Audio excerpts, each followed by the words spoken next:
Irish guy, and Raheem Sterling is an actual Arsenal player. I still can't get my head around this, but I'm going to tell you today why this transfer is going to break the Premier League. Let's go back to November 2012. A wintry, confusing time where Nicki Minaj was so prevalent on the radio, you'd be forgiven for actually wanting the planet to be invaded by the aliens from A Quiet Place 2. But back then, Raheem Sterling had only just burst on the scene for Liverpool as a badly kept teenage secret. I mean, trying to keep the hype surrounding this wing wizard quiet at 17. No, it was about as bad a teenage secret as me confiding in my mum that my first kiss was with a dog.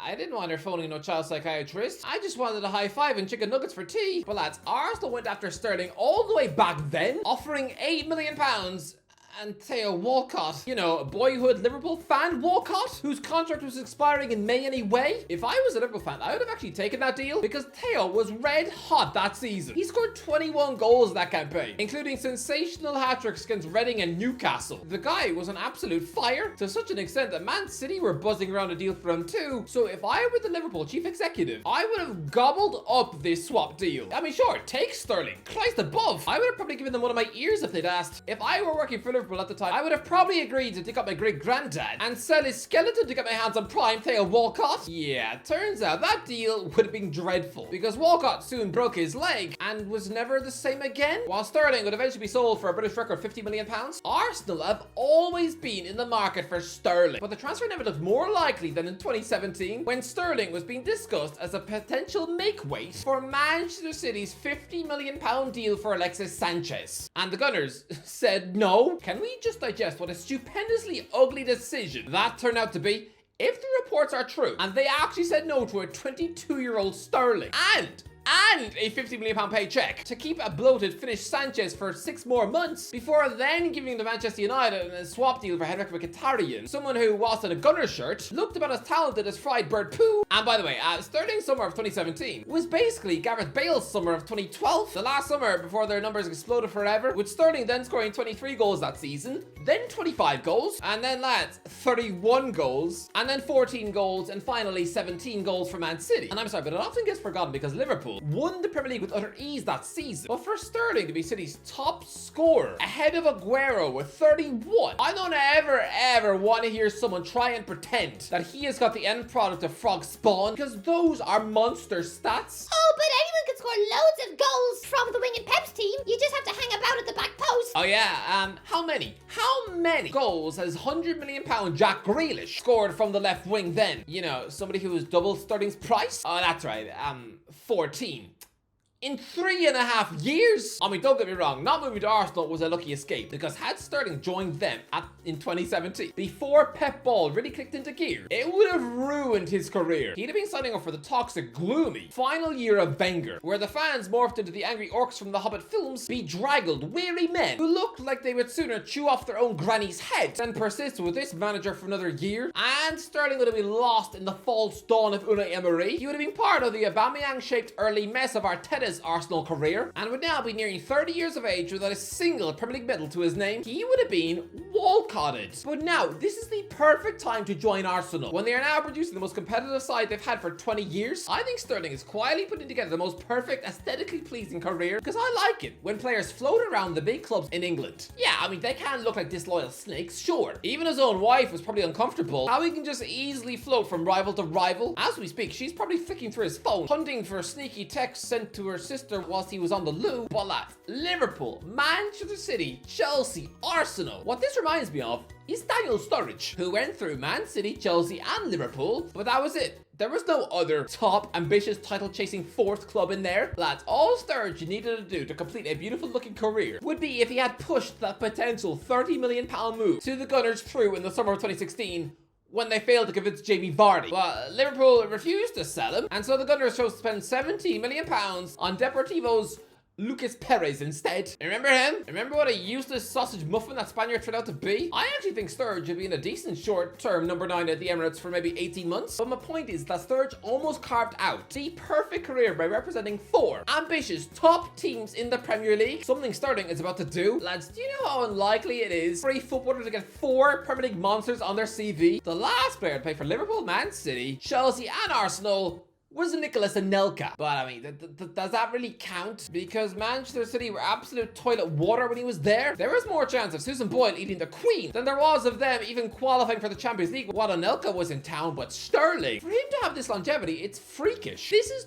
12 years of competing for big clubs at the top level. Because usually when these wonder kids break through at an early age, they play far too many games and are absolute burnt out meat puppets by the time they're 29. I think Sterling was slightly mismanaged because at the age of 17, he wasn't just appearing for Liverpool every week, he was playing the full 90 minutes every week. Having squeezed just a few minutes of football out of him the previous season, yeah, Brendan Rodgers takes the job and immediately omits him from his opening day squad. Liverpool were embarrassingly thumped 3-0 by West Brom, and so then Sterling started the next 16 Premier League games and was only substituted off the pitch twice. Don't judge a man on his form at Chelsea. This place has been an absolutely chaotic clown circus ever since Todd Bowley took the wheel, and even still, I think Sterling has had his moments. Go back a year ago and remember when he absolutely torched newly promoted Luton Town with a brace. He was looking fit, fresh, and was being tipped to get back in the England squad. And what about his blitzing, goal-scoring performances in early season 4-1 wins at Burnley and Spurs? How about the 2 games where he utterly ran Manchester City ragged, scoring in 4-4 and 1-1 draws? Or that incredible free kick that silenced the crowd at St James's Park? Look, his form fell off the map in the second half of the season, sure, but during the first 6 months of last season, I thought he was one of Chelsea's best players. I know why Arsenal fans are skeptical and terrified, because this does stink of when they pinched Willian out of Chelsea's bin, where Arteta probably having to scrape yogurt and maggots out of his hair, and then he was uttered turtle poison in an Arsenal shirt. I get why they're scared. They are freaking out that Sterling is Willian the sequel. But relax, okay? This is not that. For a start, Willian was 32, not 29. He also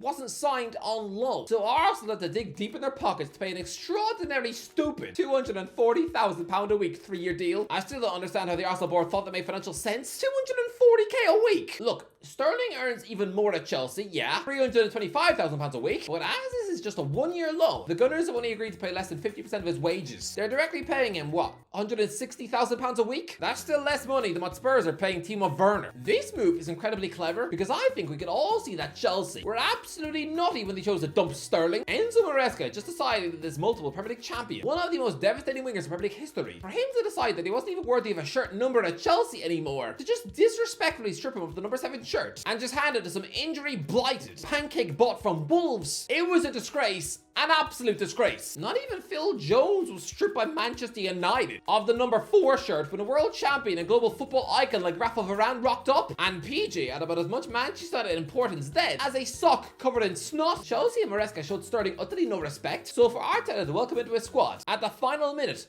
think of the competition he will provide to an increasingly inconsistent Gabriel Martinelli on that left wing. It was a strange window for Arsenal. Edu said he never planned to sign Sterling, which is right, but they did want a winger. It's just once Bilbao's Nico Williams established himself as a world star by winning Euro 2024 with Spain, clearly his rise to fame utterly complicated Arsenal's transfer plans. Apparently Mikel Arteta just went off Ivan Toney because he didn't think the chemistry would be right in the group. What that translates to, in my eyes, is that he thought Toney was an egotistical clown who only cared about his bank balance. And I think Arteta has been proven right because both Sterling and Toney were offered ludicrous wages to spend the final months of their 20s in the Saudi Pro League. And Sterling said no, but Toney, he's agreed to a 4-year deal worth £400,000 a week, including bonuses.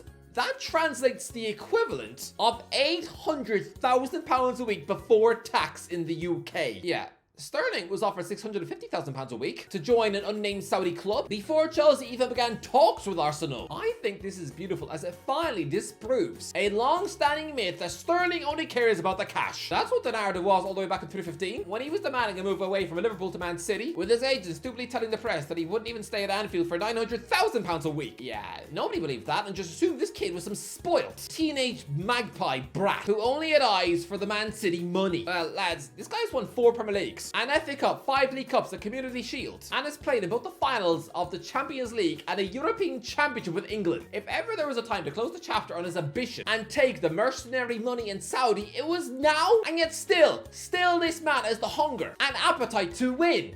Unlike Toney, who's finally quit European football before he's even won a sausage. That proves that despite his name, Sterling is not all about the cash. But Toney, he sadly is. And the Gunners apparently rejected it because pure and simple, They didn't like him. They thought he was the risk of being Aubameyang the sequel. Sterling is a winner, pure and simple. Someone motivated by trophies and success. He always has been. Yes, I know the tabloids are trying to paint him as some evil garden gnome. They literally had a back page with Sterling's teenage face in it and the headline saying, "Don't be so greedy." You painted him out to be an absolute villain for years. Someone who produced so many children you'd swear he's a human slush puppy machine. Sterling is being one of the most misrepresented footballers in the history of the sport. Completely vilified, but now I think this move finally proves that Sterling, he's a simple man who's all about winning. And I'm sorry, but what a signing this is for Arsenal. This reminds me when Manchester United opportunistically pinched Henrik Larsson from Helsingborg on a 3-month loan deal. Sometimes the best transfers are the ideas that fall into your lap. Instead of poring over a deal with months of strategizing and overthinking, sometimes you just need to be impulsive. No, I don't think Sterling is enough for the Gunners to win the league, but I reckon he will still have a 17-goal season. He'll chip in with 11 assists and prove himself to be the greatest loan signing in Premier League history. And when we see just how well he does at Arsenal, that is really gonna ramp up the pressure on Enzo Maresca, if he's even still here by Christmas. Anyway, that's even what do you think? Let me know what do you think about Raheem Sterling signing for Arsenal. Let me know in the comments. If you enjoyed the video, don't forget to connect, subscribe as always. I'll talk to you in a while.